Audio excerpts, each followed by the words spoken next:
pa mga kababayan, yung ating huli nating pag-uusapan. Ito, patungkol kay Attorney Lorna Kapunan. Kilala nyo naman po siguro mga kababayan kung sino si Attorney Lorna Kapunan na di umano'y umatras na pagiging ito mga kababayan, i-play ko lang ito, wait lang po mga kababayan.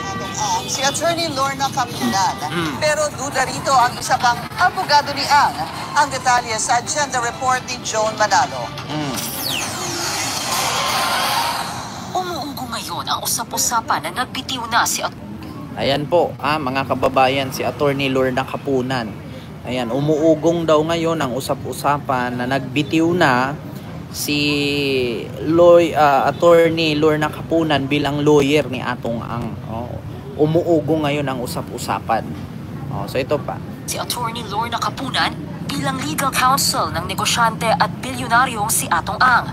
Na tinuturong mastermind sa bungero.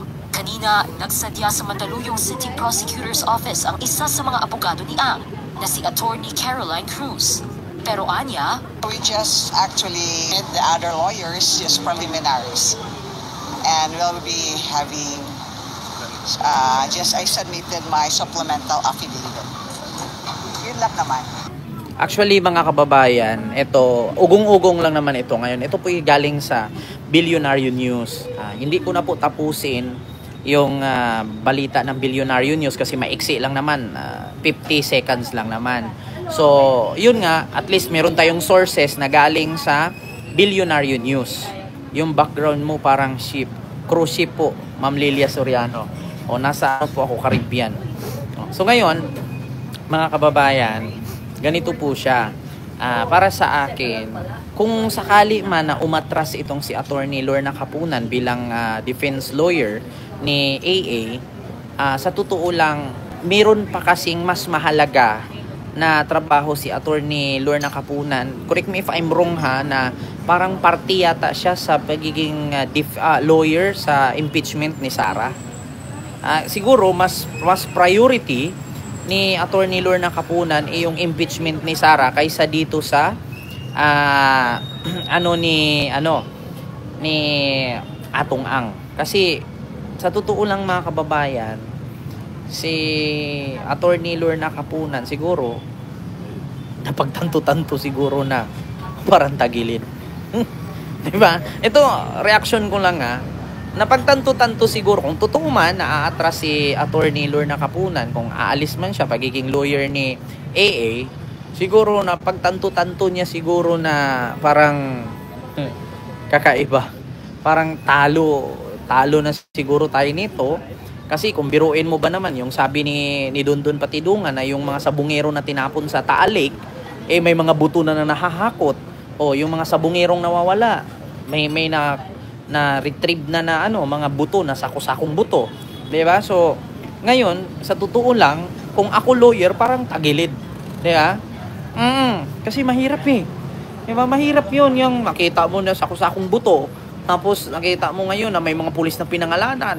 Yung mga pulis ngayon, kung isa sa mga pulis diyan ipitan mo ng kuko, tatanggalan mo ng kuko yan. Kakanta yan, upo, binayaran po kami, upo, nakatanggap po ako. Patay ka ngayon. Pero ako, opinion ko lang to. Kung totoo man na umatras pagiging legal aid or defense lawyer ni AA, itong si Attorney Lorna Kapunan, karapatan niya po yun. Karapatan niya po yun na umatras. May kalayaan naman tayo. Nasa kanya na yun. Kung gusto niya ipagpatuloy, nasa kanya. Kung ayaw na niya, may magawa ba tayo? Di ba? Diyos ko, kung gusto man ni Attorney Lorna Kapunan ipagpatuloy, nasa kanya yun. Kung ayaw naman niya, nasa kanya pa din yun. Karapatan niya yun. Lahat naman tayo malaya. Parang daga nasa butas tapos bumbahin, sabi ni Ma'am Lilia. Di ba? Karapatan po ni Attorney Lorna Kapunan yun. Kung ayaw na ni Attorney Lorna Kapunan kay AA, karapatan niya yun. May magawa ba tayo? No billions is worth defending a lie, sabi ni Tita Sepsi. Kaya nga, kahit ako babayaran ko ng 1 bilyon, kung mapariho lang din naman sa waiting ni Erap yun, wala rin. Dating pastor Kibuloy, ngayon naging Kibulok na, sabi ni sabi ni Ma'am Lilia. Wag po natin kalimutan mag-like. Ayan, si Roque available atong ang, sabi ni Sir George Idralin. Isa din yan si Roque. Naku, sabi nga ni Attorney Salvador Panelo, paniwala ka dyan kay Roque. Mismong si Roque nga gumawa ng problema niya sa sobrang kadaldalan. Imbis na wala siyang kaso, kinikwento niya. Tapos binaliktad-baliktad ngayon. Inamin din niya. Biruin nyo, yung patapos na yung issue, nanganganak. Kasi bakit? Si Jesus pinako sa krus. Pagdating kay Harry Roque, bukod sa pinako, may sugat pang konti. Nadagdagan. Totoo yan, Ma'am Cathy Holliston. Hello po, Ma'am Cathy. Sir Elijah, kay Kambal Jandel, and kay Wisely Mateo. Hello po. Si Attorney Topacio, available si Attorney Topacio, di ba? Si Attorney Topacio kadalasan naglo-lawyer sa mga sa mga makasalanan. Yung tinatawag, ang tawag ko nga dyan kay Attorney Topacio, lawyer of criminal lawyers. Nice ang background mo. Ito po yung background ko, mga kababayan. Ayan. Nandito po kayo sa tuktok. Napakataas po niyan. Ang ending siya pala ang kontrabida na laman sa ending. Di ba? Correct. Best decision niya yan. Sabi ni Ma'am Ninita. Ma'am Rini, ayun, high profile lawyer. Naku, siya ang kukunin, Ken. Sabi ni George Idralin.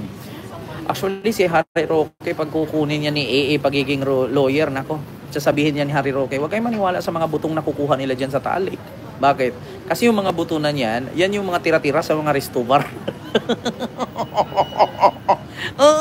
Ganyan ang sabi ni Harry Roque. Hindi kayo nakakaalam na yung Taalik, pinalibutan niya ng Tagaytay. Alam nyo naman dyan sa Tagaytay na napakaraming mga restobar dyan. Ang hilig pa naman dyan sa Tagaytay, mga bulalo. Alam nyo naman pag may mga bulalo, may mga bunmaro yan. Malay natin, hindi nila matapon ng ayos, nilagay sa sako, hinagis na lang sa dagat.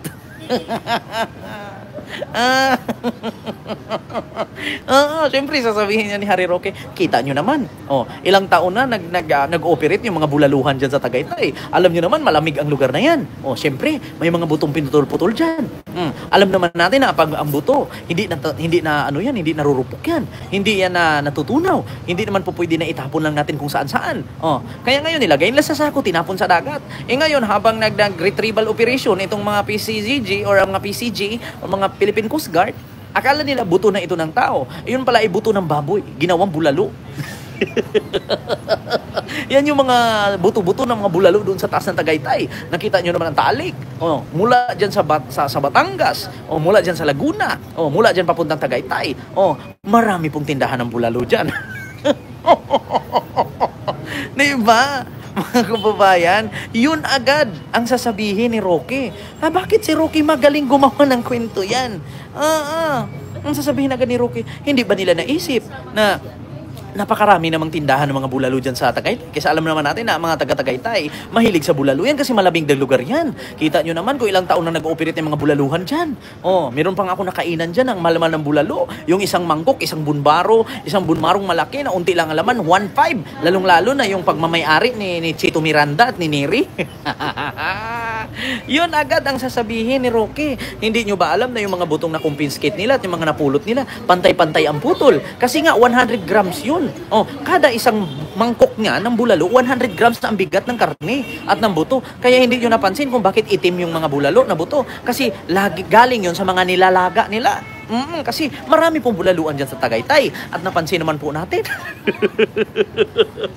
Ganyan si Harry Roque, mga kababayan. Kaya sa totoo lang, pag si Harry Roque ang kukuning lawyer ni Atong Ang, kapalit kay Attorney Lorna apelido dito, Kapunan ba? Lorna Kapunan.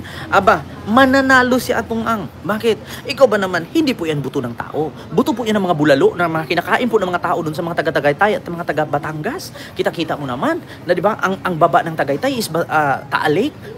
Ngayon, yung mga nag-ooperate dyan, nagtitinda ng mga bulalo, doon nila tinatapon kaya hindi natutunaw yan. Diyos mio. Kaya po matatawag natin na tanim buto yan. Malay natin. Nanghingi sila ng mga tira-tirang buto doon sa mga bulaluan sa taas, doon sa Tagaytay. At nilublob nila sa dagat, nilagyan nila ng putik, o di kaya sinilaban nila. Kunwari nila, tao iyon, sinapchap at sinilaban. Tapos nilagay nila sa sako at sabi nila, iyon po yung na-retrieve nila. Ganyan si Harry Roque gumawa ng fake news, mga kababayan. Ganyan si Harry Roque. Kaya niyang buhayin ang patay. Si Jesus nga, kung sakali si Jesus, tatakbo si Jesus, babangon uli, bababa mula sa langit kapag si Roque na ang lawyer. Mabubuhay si Jesus. Ganyan kasinungaling si Roque. Yeah, just try to think of it, just try to imagine. Sasabihin niya ni Harry Roque kung siya ang lawyer ni AA, sana mamarapati niyo po ang aking pagsabi. Ang mga buto pong na-retrieve ng mga Philippine Coast Guard ay mga buto po yun ng mga bulalo po doon galing sa Tagaytay. Yung mga kainan po, mga resto bar dyan sa Tagaytay. Yun po yung mga buto na-retrieve. At kunwari lang nilagyan nila ng asiti yun, yung grasa, para umitim at para sinabing sinilaban. Diba? Kahit naman kung ako lawyer, syempre kung babayaran ba naman ako ng 1 billion, okay lang, ipanalo kita. Yung buto na retrieve nila, hindi buto ng tao yan. Bulalo yan, galing doon. Tapos gagawa ako ngayon, kakausapin ko yung mga may-ari, 1 million, magsalita, kasabihin mo, hiningi nila dyan. Diba? Sabi bibigyan ko kada store, ito 1 million. Pag tinanong ka, ito may nanghingi po ditong tao na isang sakong bulalo na buto. Siyempre, maraming bulalong buto yan. Hindi yan agad-agad matapon kasi hindi man natutunaw ang buto na yan. Sasabihin niya ni Harry Roque, mananalo si AA. Di ba? Nasa yun lang ha, mga kababayan, yung ating live ngayon. Hindi ko na po masyadong habaan. Di ba?